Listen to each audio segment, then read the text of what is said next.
Hello, everyone. Thank you very much for joining us today. My name is Susie Gelman, and it's my privilege to serve as the board chair of Israel Policy Forum.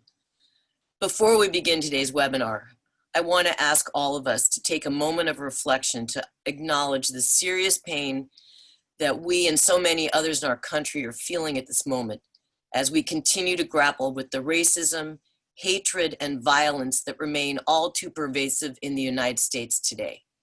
This is an inflection point for our nation, and we desperately need true leadership to help our people get to a better place. Especially on this Blackout Tuesday, let us all take a moment to think about what we can do individually and collectively to right 400 years of unspeakable wrongs and set our country on a righteous path of justice and freedom for all Americans.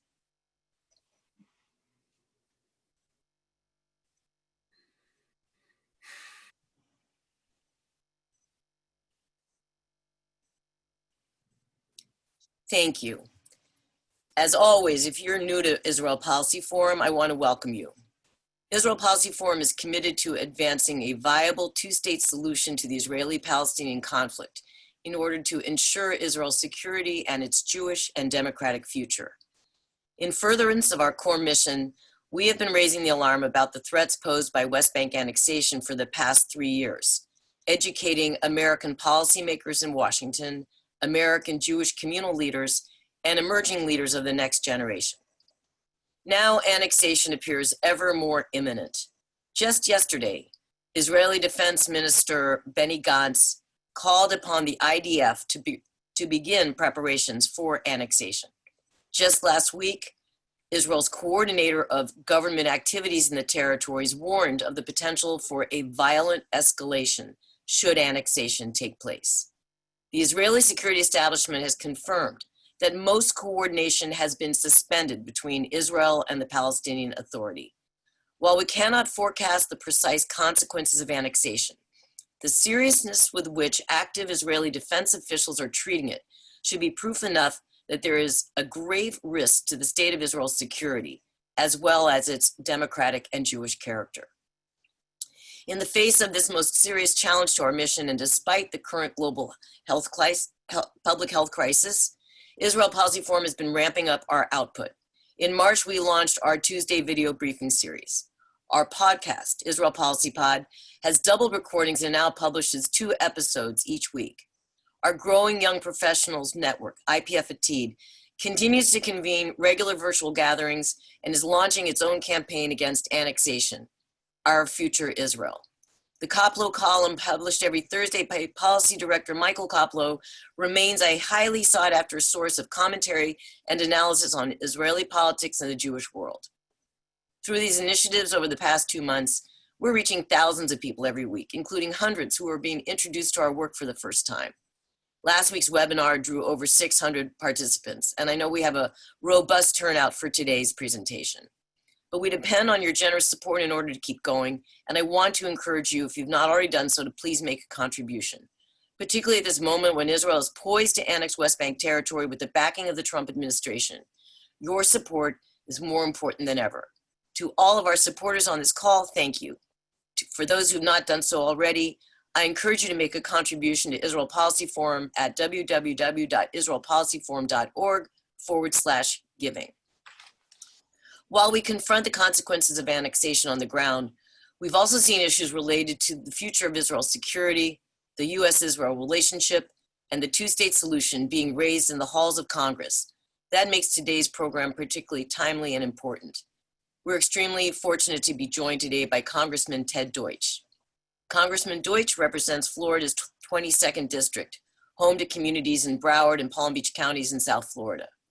Now serving his 6th term, he is the chairman of the House Ethics Committee and a senior member of the House Judiciary Committee and the House Foreign Affairs Committee, where he serves as the chairman of the Middle East, North Africa, and International Terrorism Subcommittee, making him one of the leading experts on the U.S.-Israel relationship in Congress.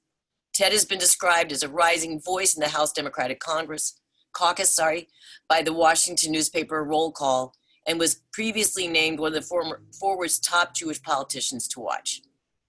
Chairman Deutch, before we begin, I want to thank you personally for being a champion of Israel Policy Forum's values, and for all of your collaboration with us over the years.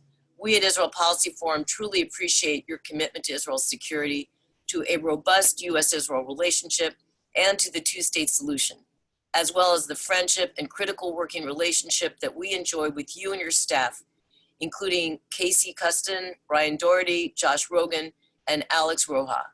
These issues aren't easy in the best of times and are often more challenging on Capitol Hill. So on behalf of Israel Policy Forum and all of us on this call, thank you so much for all you do for our country, our people, the state of Israel, and the pursuit of peace. I will now turn it over to Israel Policy Forum Policy Director Michael Koplow to moderate today's discussion. Thank you, Susie, and thank you, Congressman Deutch, for joining us. Before we begin, just a few logistical issues. A recording of this briefing will be posted to our website, www.israelpolicyforum.org, following the conclusion of today's program. We also encourage audience questions for our speaker, which we will make time to address in the latter half of the program. So if you are joining us on the Zoom app, you can type a question in the Q&A box at the bottom of your screen. And if you are calling in rather than using Zoom, you can email your questions to info@ipforum.org. Now to today's conversation. First of all, Congressman Deutch, thank you again for joining us. And first of all, how are you doing amidst all the craziness? Well, Michael, thanks. Thanks for inviting me to participate on the webinar. We're doing okay. Obviously, it's been a really challenging time for all of us as we've grappled with this global pandemic and obviously the news over the past few weeks.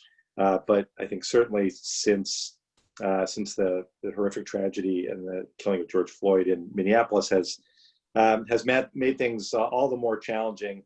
But what I've found throughout is that these sorts of opportunities to come together to talk through issues that really matter and to bring the community together in some ways matter more now than ever. So I'm grateful. I appreciate, Susie, the nice words and especially the acknowledgement of my staff. I value IPF as a resource, and Michael, you and Susie have always made IPF so accessible to members of Congress and to our staffs. And we've spoken a lot, many times in my office at length about a lot of these issues, but I'm pretty sure this is our first public discussion. So I'm actually really looking forward to it, a good thoughtful exchange. And again, I really appreciate the opportunity, and I hope that you and Susie and everyone on the call is doing okay at this really tough time. Thanks, and of course we appreciate the opportunity to have this discussion in public as well. So, let's start off from a 30,000-foot level. Given your position as chair of the Middle East and North Africa Subcommittee, you are a leading voice in Congress on the U.S.-Israel relationship. Can you talk about how you see the current state of U.S.-Israel relations, especially in light of the political instability that has consumed Israel over the past year with 3 elections, the upcoming American election, and of course the COVID-19 pandemic that impacts things both here and there? Sure, we'll just start with that. Of course, look, I think we've got to start by recognizing, as I just referred to before, the real challenges and the uncertainty that exists all around the world now. And I would just point out that a lot of what we're seeing now in the middle of a global pandemic are the result, really the implications of a world that doesn't have American leadership leading the way at the table all the time. This is not a political statement. This is an observation on the way that President Trump has chosen to lead, withdrawing most recently from the World Health Organization in the midst of a pandemic. And America, I think, it's best for the globe when America is a guiding and principled force. And the response to COVID-19 has unfortunately, I think, laid bare some of the challenges in the U.S. credibility now around the globe. And so that's big picture. And then you add to that the political instability in Israel, over more than a year, and it's natural that given everything that's going on, people are looking at every relationship and they're asking questions about every relationship. But that's why, frankly, I continue to remind everyone why the U.S.-Israel relationship has been historically not only strong, but why it's of critical importance to our own interests as well. I mean, we can acknowledge, and I think it's okay to acknowledge, the relationship has evolved just as Israel has evolved, and we should look for ways to enhance the relationship through this process. But I mean, Israel's a thriving nation, and the relationship is now clearly about partnership and cooperation, and we've got to look for ways to grow those areas. And the current conversation that we're having is a good example. I mean, Israel's a leader in biomedical research, and we should be working to harness that expertise together with American innovation to tackle the challenges of COVID-19. And just as we should be looking to harness Israel's expertise in humanitarian response and working together in developing nations, just as legislation that I passed in the House last summer would do. It's why there's a U.S.-Israel Energy Center. It's why the cooperation bills passed the House unanimously. I guess I just finish big picture in America's commitment to ensuring Israel has what it needs to defend itself against security threats and existential threats is ironclad, and it always will be, because when we defend allies and we defend democracy, it makes us safer. That's why we do it, and it neutralizes those forces in the world who wish to undermine American values all around the world. So that's sort of how I'm approaching the relationship and the issues at that 30,000 foot level. And I mean, as we go forward, obviously there are lots of specific issues that we deal with on a day-to-day basis, and the focus now on the contemplated annexation. But I think it's important to remember those big picture items as we go on. Sticking with big picture items for a moment, let's talk a little bit about the relationship to Israel, specifically in Congress. We've seen a number of policy moves in the Israeli-Palestinian arena in the past few years that have divided Congress, whether it be the Trump administration's refusal to release congressionally appropriated aid to the Palestinians, or a conversation among some on the far left about conditioning aid to Israel, or an attempt by some to politicize Israel and force out of context votes through procedural motions on the House floor, and plenty of other things that have been divisive and controversial over the past few years. What do you make of these moves generally, to the extent that they're part of a pattern, and what do you think it means for the future of the bipartisan relationship that has historically existed in the U.S. Congress when it comes to Israel? Well, it's historically existed and has benefited both countries, and as I alluded to before, I mean, the hyper-partisanship that we see so often now, Michael, exists in so much of what happens in Washington. I mean, the fact that we're having this conversation now and wearing a mask to stop a public health crisis is, in many parts of the country, a sign of your political affiliation, is the best and worst example, certainly the clearest example of that. I mean, I abhor efforts to use Israel for political gain. And I think that any true friend of Israel does as well. And we've got to make clear that there's no room for that. I mean, do we have challenges? Sure. Like I don't pretend that challenges don't exist, or that some of the voices, certain voices have gotten louder, but do I think that they represent a historical shift in bipartisan support for Israel? Clearly not. I mean, if you look at the votes that the House has taken this Congress, 398 votes to condemn BDS and in support of the U.S.-Israel relationship and a two-state solution, a unanimous vote on the legislation that I authored, strengthening cooperation in security and a whole range of non-security issues. We had 221 Democratic votes affirming U.S. security assistance to Israel, which, by the way, there were four votes against. But unfortunately, politicization is not limited to one party or the other, and it starts at the top. It is it's hard to remove personalities from this equation. And right now, when the President of the United States, who we can have a discussion about whether any particular actions were good for Israel in the short term. I mean, I know we don't all agree on this, but I thought moving the embassy to Jerusalem, Jerusalem's the capital. Congress authorized that years ago, and I supported that.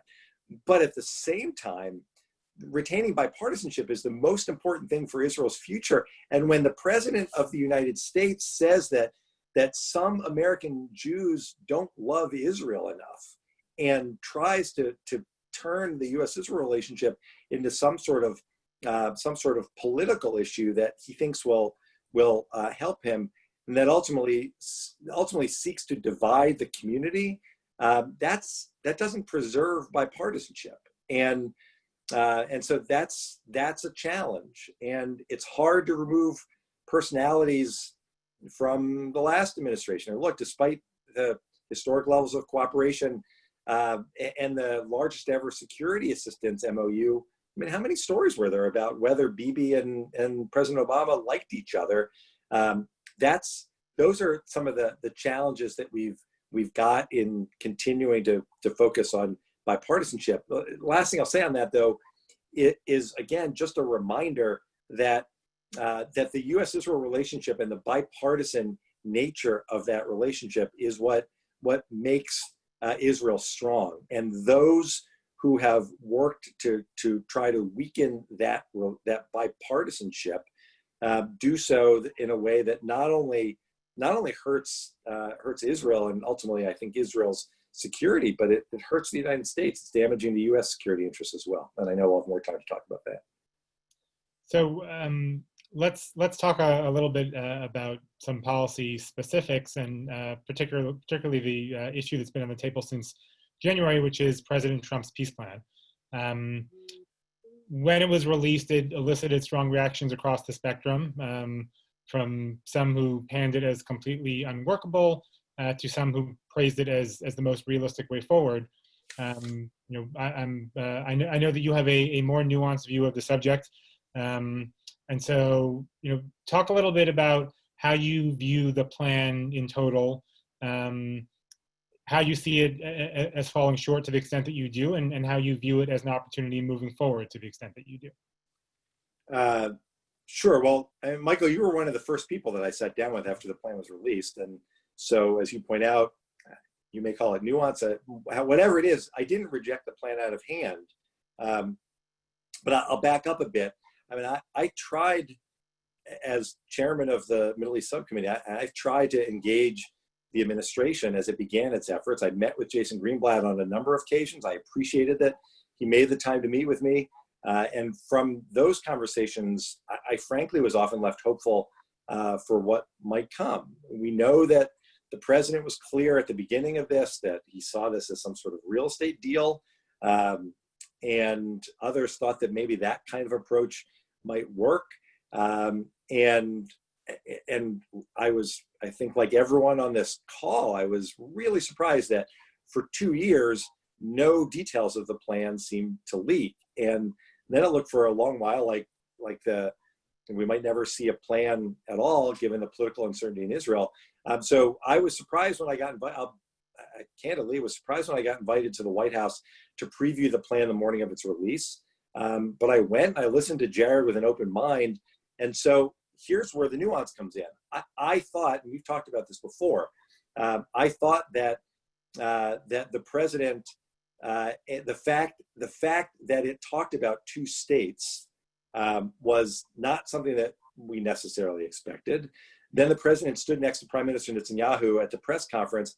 He talked about 2 states, which certainly seemed better than his 1 state, 2 states, whatever approach that he talked about before. So frankly, the fact that there was a right-wing Israeli prime minister next to this president endorsing a plan that seemed to result in 2 states provided me with at least some basis, I thought, for going forward. But when you dig into the actual plan, and there are real questions about, I mean, it goes back and forth, Michael, as you know. On the one hand, um, there are lots of questions about the viability of a Palestinian state that was envisioned there.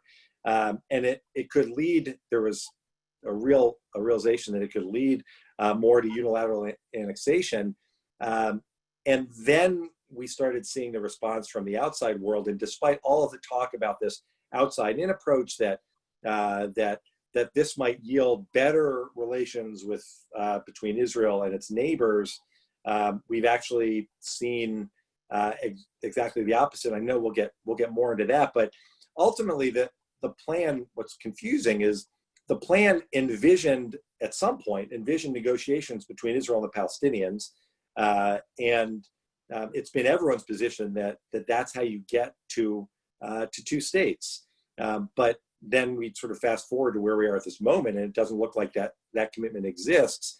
In the meantime, in light of the continued freeze on U.S. assistance to the Palestinians, it seemed like instead of negotiating some sort of deal that each side would compromise to reach, the administration thought that it would simply provide assistance to Palestinians to make them satisfied with whatever comes of this, which leads to where we are now, which is this really critical moment for the future of a two-state solution and what it looks like, and the challenges that we've seen, as I've been clear throughout, unilateral actions on either side that make it harder to achieve peace in the long term are not in the best interest of achieving peace. And I mean, I know we'll talk more about that, but that's, I think, how we got here, and that's what we've got to grapple with at the moment.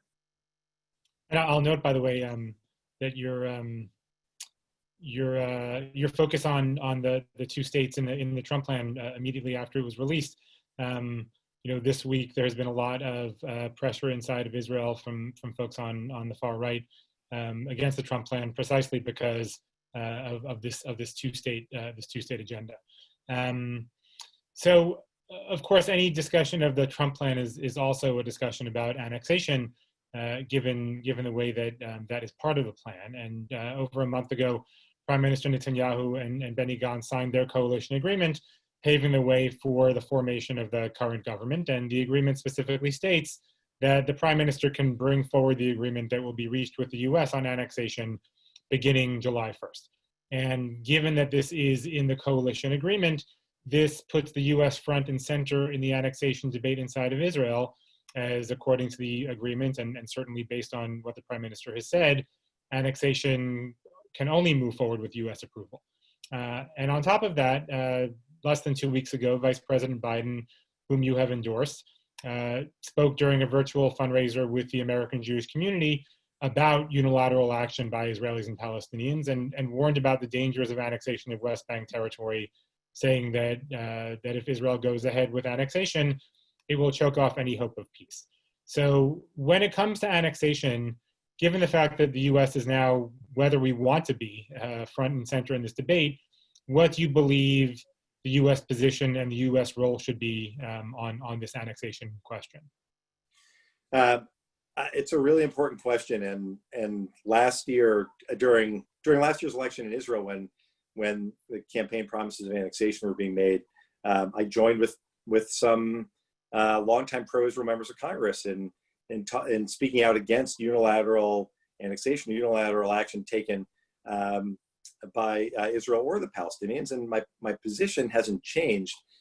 A directly negotiated two-state solution is a mainstream position, and expressing concern about unilateral annexation isn't extreme at all. It's the position of most of the largest cross-section of the American Jewish community. It's a way to preserve Israel's future as a secure and Jewish and democratic state. So it's also the way to give Palestinian people the hope eventually for a state of their own and a prosperous and peaceful future.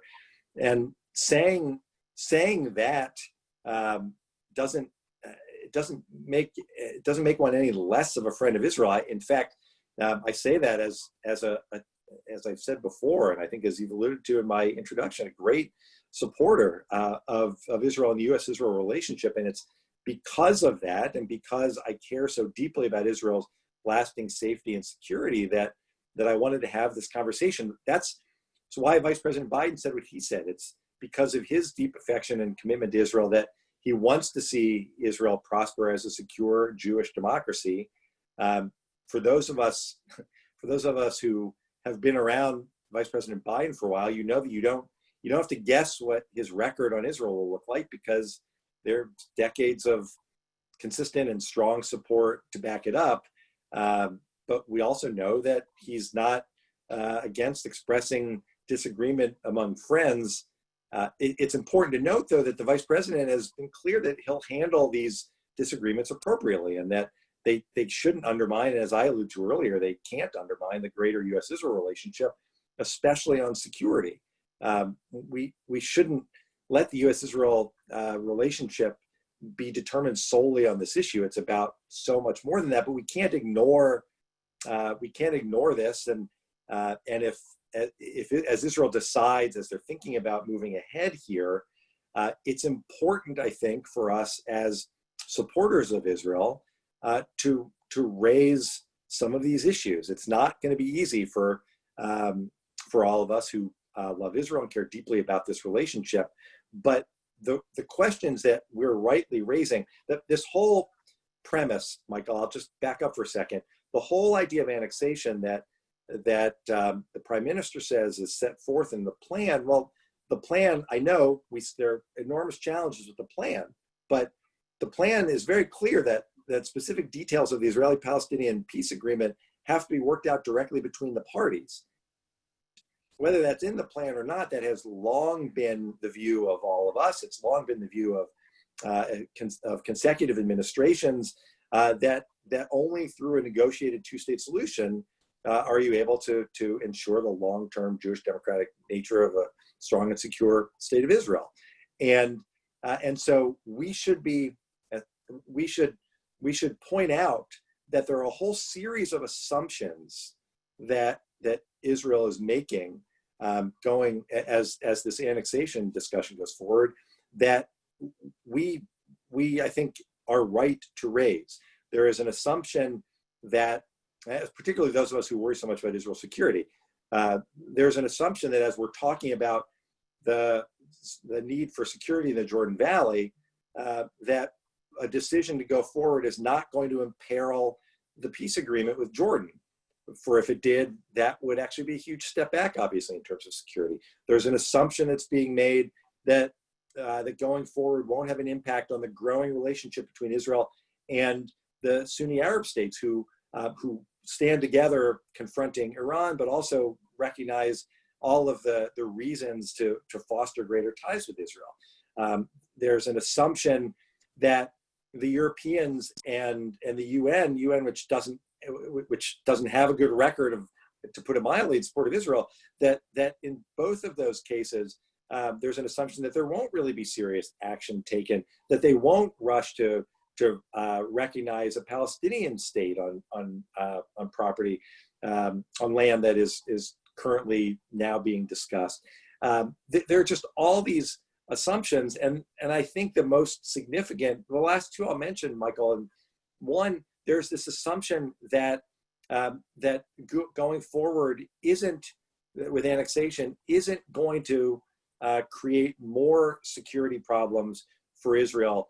I mean, Abbas, again, and we'll have plenty of time, I think, to talk about the challenges from Abbas and his lack of leadership and the unwillingness to prepare the Palestinian people for peace. And this is not a moment where there's going to be immediately a two-state solution, but if Abbas actually severs the relationship and the cooperation with Israel, is Israel in a stronger position when it doesn't have Palestinians to cooperate with in providing security as the West Bank, or does Israel want that responsibility completely? And also on the issue of security, there was a great piece that Ambassador Shapiro and General Allen wrote that pointed out that the borders as laid out in this plan, and there's this mapping process going forward, but the borders may require so many checkpoints that it could ultimately require Israel to shift focus from defense of its northern border and all of those Hezbollah rockets and Iran's goal to strike from there.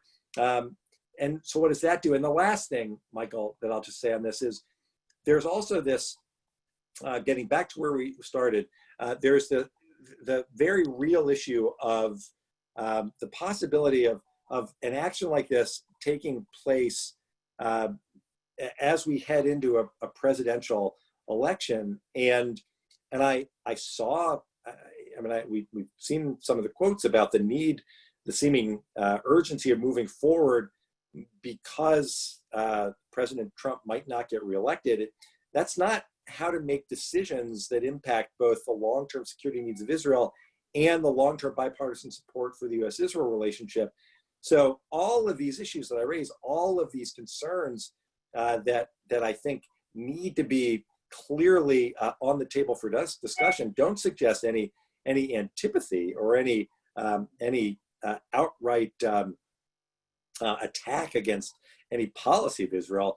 They're all meant to make sure that we're having a full and clear understanding of so many of the issues that I've tried to raise here and that you've raised about what this might ultimately do long-term to the prospects for peace and to Israel's security. Sorry for such a long answer, but there's just a lot for us to be thinking and talking about here. No, it's great. Great analysis. You should, if you ever decide you don't want to be in Congress, you can take my job.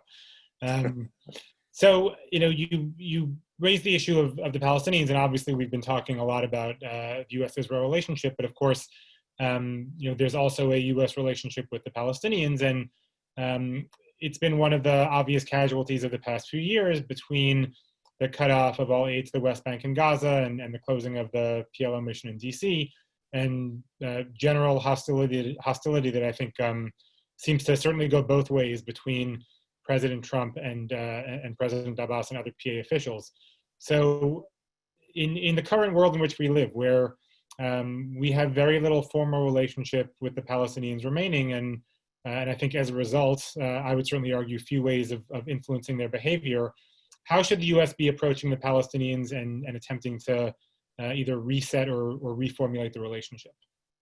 Yeah, I'm not sure that the current administration can reset, but frankly, it's one of the reasons it's important for members of Congress to continue to have an open line of communication with Palestinian leadership. When I go to Israel, I also go to Ramallah and I meet with Palestinian leadership. We meet with civil society leaders. I think it's critical that those relationships exist. On a recent trip to Israel, I took a bipartisan group of members to Augusta Victoria Hospital in East Jerusalem so that they could see firsthand the impact of the administration's assistant freeze. And it was really moving to see what happens when you cut off assistance and it impacts, in this case, the provision of life-saving medical assistance.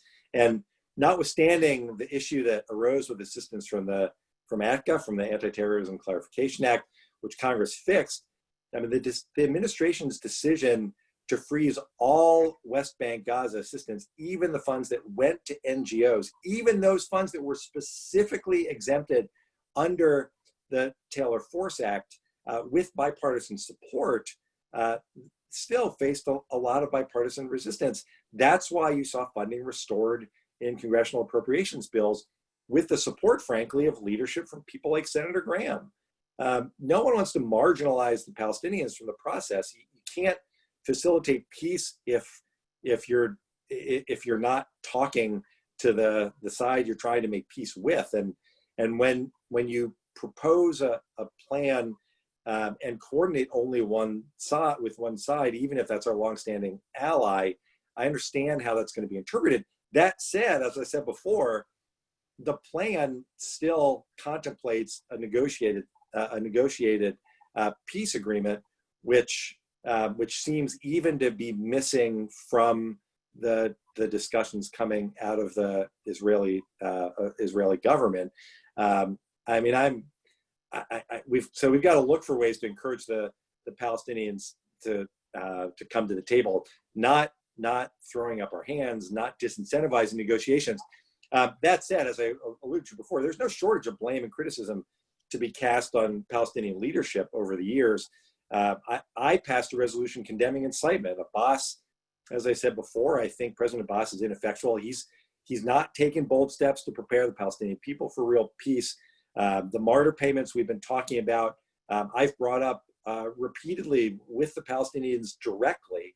The missed opportunities, obviously, everyone points to the offer from Olmert in 2008. All of that's well documented, and I think it's important for us to continue to keep all of this in mind. But we also have to be careful that Palestinian people aren't punished for political disagreements. And when there are real dire humanitarian and development needs, the U.S. has consistently supported those on a bipartisan basis. And I guess the only other thing I'd add to that, Michael, we've got allies and partners who can serve as interlocutors and who can play a really constructive role, but it doesn't happen in a vacuum. And if we want our allies to work together toward common goals, that requires clarity that we value those partnerships as well, which is probably a whole different conversation, which we may get into in the Q&A. But I will leave it at that. I'm sorry to, there's a lot to say here. Yeah. So I just want to remind people that if you have questions for Congressman Deutch, you can type them into the Q&A box at the bottom, or you can send an email to info@ipforum.org. And I want to give the first question to our board chair, Susie. Thank you, Michael. And thank you, Ted, for some really timely and interesting remarks. It's really helpful to hear your perspective. So my question has to do with the Democratic Party platform. As you know all too well, in previous presidential election cycles, there have unfortunately been fights within the Democratic Party over the language in the Israel plank of the party platform, as manifested by a nationally televised floor fight in 2012 and very contentious testimony and an amendment process in 2016 in that platform committee process. So looking to the end of the summer when the platform will be adopted, what do you expect the language to look like? Given Vice President Biden's recent comments on annexation, to which Michael previously referred, do you anticipate or would you recommend that opposition to annexation be included in the party platform in this cycle? Oh, I first of all, I would, Susie, thanks for the question. I would point out that I think it's fair to say there's not another issue at all, zero, where people spend time focusing on what happened and trying to interpret what happened on the floor of the convention rather than looking to what wound up in the platform of the Democratic Party. Only this one. And what wound up in the platform and what has always been in the platform is strong support for the U.S.-Israel relationship, recognizing the need for it to be bipartisan, stressing the importance of a two-state solution. And I think the best place to look for what should be in the platform is what the one Democratic majority in Washington right now has already said, and that's the United States House, and that's support for the U.S.-Israel relationship. It's support for a two-state solution. It recognizes the importance of assistance to Israel, and it opposes the BDS movement. Congress has spoken on that. The Democratic Party has spoken on that already in the House, and I think that's exactly what we ought to see in the platform. Thank you. Sure. Okay. The first question is from Jacob Kornblue from Jewish Insider. And Jacob asks, Congressman, are you concerned that the current nationwide riots will possibly also lead to an increase in anti-Semitic violence and attacks on Jewish institutions? And do you see any similarities between Trump's both sides remarks after Charlottesville and his response to the current protests? Well, first, do I worry about anti-Semitism? I mean, we've seen. I mean, all of the data before the killing of George Floyd, all of the data has pointed to a dramatic increase in anti-Semitism. I've been on other Zoom calls through the pandemic where with leaders, and I've spoken to leaders from Jewish community around the world who have told me that the expectation fully was that just as we've seen anti-Semitism on Zoom calls through Zoom bombing, and just that we should expect to see as things start to open up, an increase in anti-Semitism in the real world as well. So, do I worry about it? Sure, but not as a result of. I don't worry about anti-Semitism resulting from peaceful protests and calls for racial justice. That doesn't lead to anti-Semitism. But I do worry about anti-Semitism that has continued to grow, and that I think we need to be prepared to confront. As far as going from the comments in Charlottesville, look, I of all of the things that President Trump has said, I don't. It's hard for me to think of much that has been more upsetting than a response to white supremacists marching in the street carrying tiki torches, screaming "Jews will not replace us," and seeing very fine people on both sides. Look, we've seen white supremacists spreading disinformation about COVID-19. We've seen white supremacists. If there's a straight line, those white supremacists in Charlottesville haven't stopped. They've continued. Perhaps their marching isn't all outside now, but it's certainly been taking place online, trying to take advantage of the moment to advance their own agenda. We saw just the news report about the fake tweet that came from a white supremacist group in Europe as trying to sow discord and ultimately put Jews at risk. So is there a line from there to here? Certainly white supremacists throughout the past few years have seen opportunities to spread their vile and anti-Semitic and dangerous rhetoric. And we've got to confront it every time. And you confront it by speaking out directly against it. You don't I would also suggest that the way to confront white supremacists, the way to confront anyone who's speaking out, it is to confront it and what they're saying. It's not to threaten to send U.S. troops into communities. That's not the way to confront anti-Semitism. We have a question from Bill Neiman, which is reflective of a number of questions we've been getting, which is we agree that unilateral annexation is not the best solution, but how do you move forward with a negotiated peace plan when the Palestinians have rejected the Trump plan outright, and a two-state solution requires someone to negotiate with on behalf of the Palestinians? Is there anyone to negotiate with?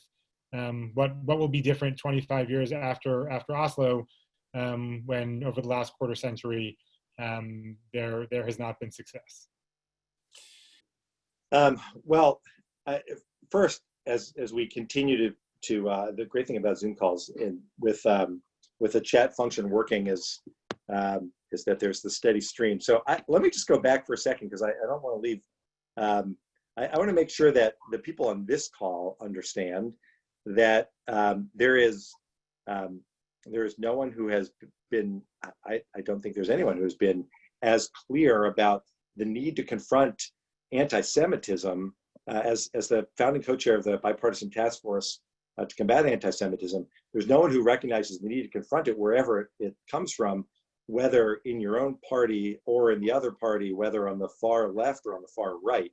So as I scroll through the comments, that was not my suggestion. The fact that there's been an increase in white supremacy, white supremacist activity is true, and I wanted to acknowledge it.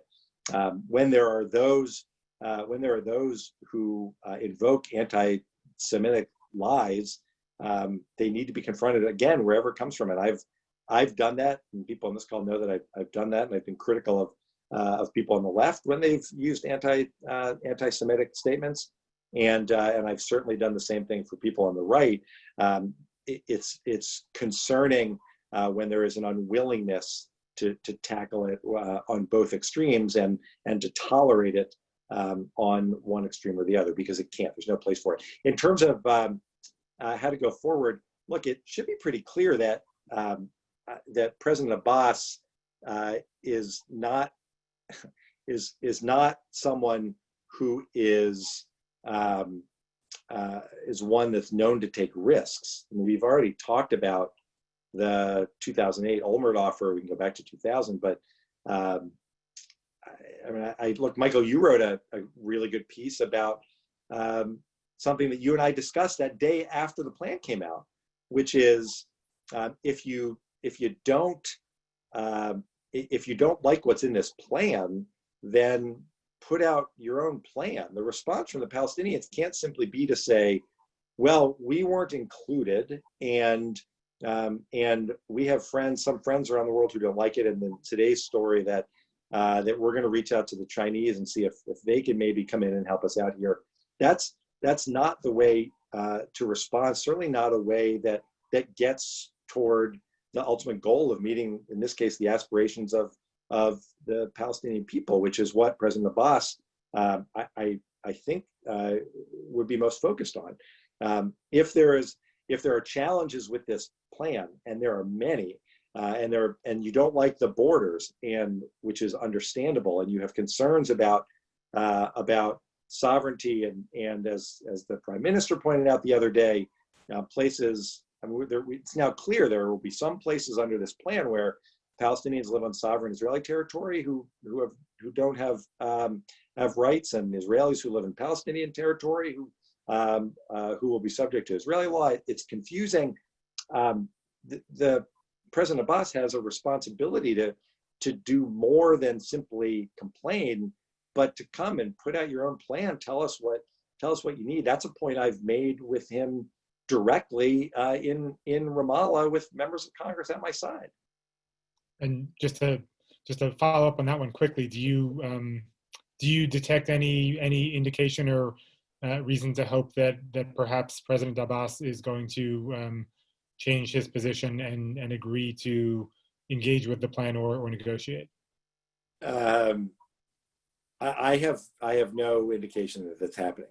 I mean, again, I said earlier that we've all understood that, and we've all talked about for years, all of us probably, everyone on this call has talked about the need for the parties to come to the table without conditions, no preconditions. Well, the onus isn't just on Israel, and no one is saying that. I mean, President Abbas has a responsibility also to come and when last time I was in Ramallah and we had a conversation, and I said, why don't we have confidence building measures, since that's what they were talking about?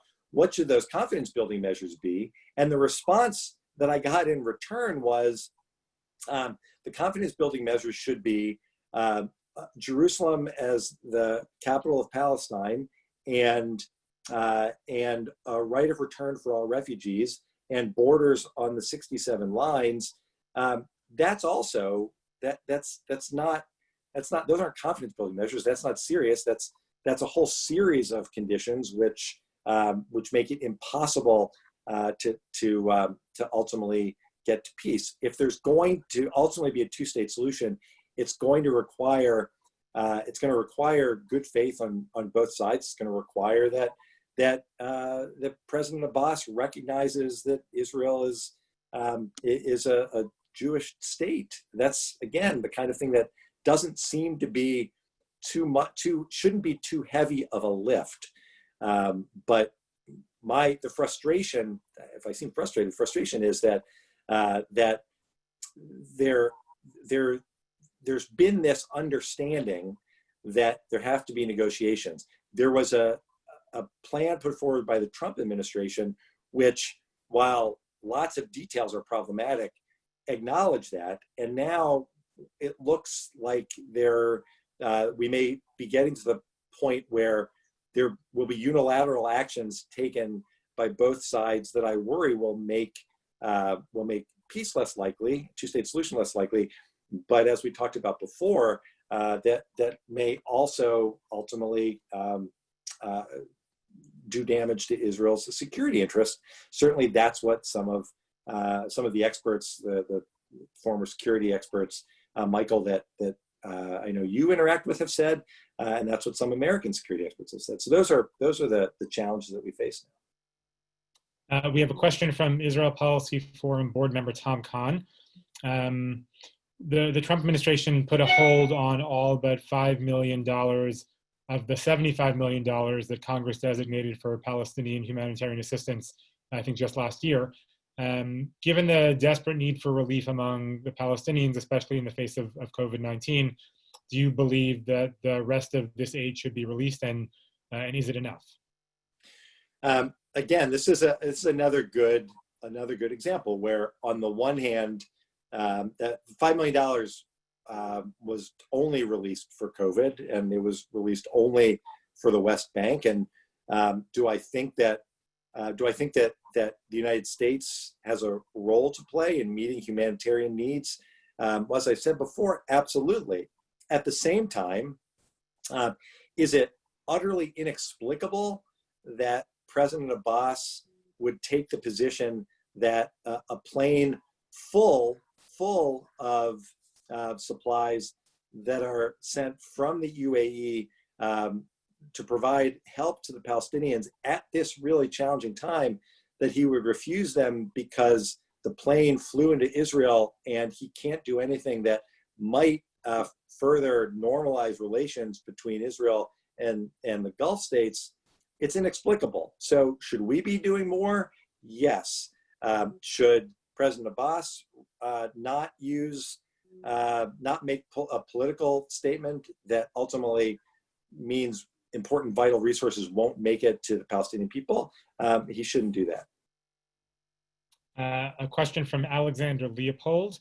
What are the greatest risks to each of the United States and Israel of the relationship becoming increasingly transactional rather than values-based? I assume the assumption behind this is that if annexation happens, this will become more of a transactional relationship. Well, I think that the second part of that question is the most important, and it speaks not just to, it speaks to an important moment that we're in as a country.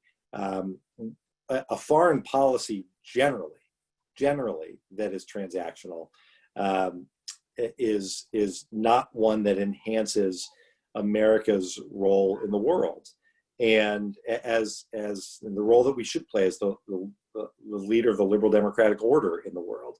A values-based approach is the approach that we need to take. It's why I think values ought to be a significant part of the way we talk about foreign policy, the way we talk about our allies, why it's so important to emphasize the U.S.-Israel relationship as being based on shared values, and why it's perfectly appropriate for us to have conversations about potential actions by Israel that we're trying to understand within the set of shared values that ultimately, those set of shared values that ultimately lead us, we hope, toward peace, which is what we all aspire to. So I think we need to work really hard to ensure that we don't become transactional.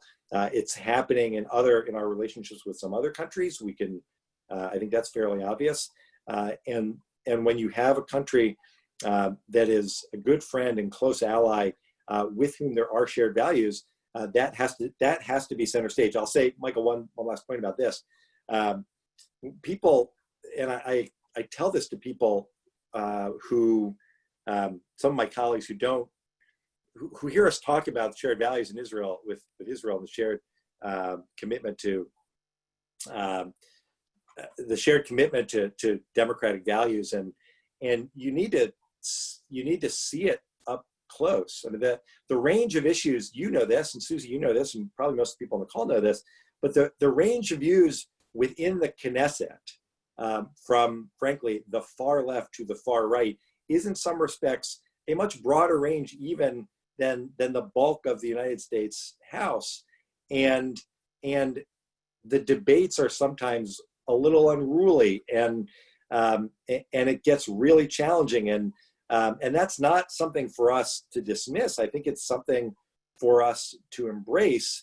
And if we value that in our Israeli friends, then having differences of opinion on certain policies, all working to ensure the U.S.-Israel relationship remains strong, I think in many respects it reflects exactly on that kind of relationship that we have.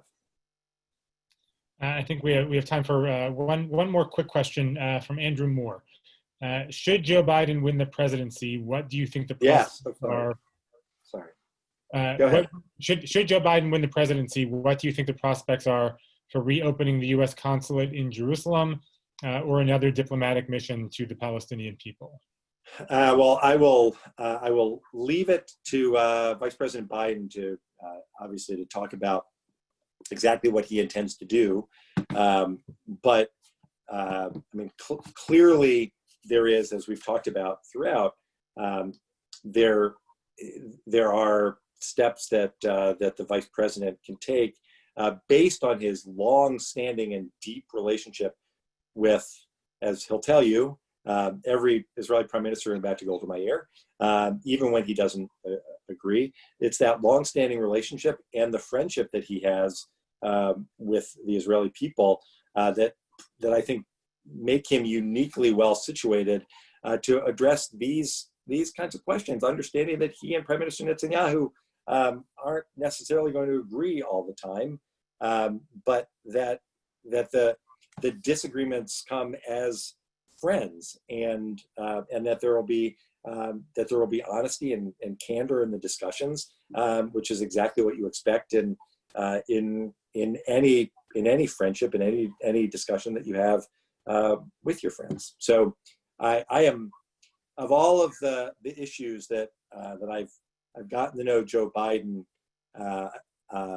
and his positions on, the U.S.-Israel relationship is one that and the need to be engaged, take steps toward promoting peace and recognizing the importance of bringing the parties together.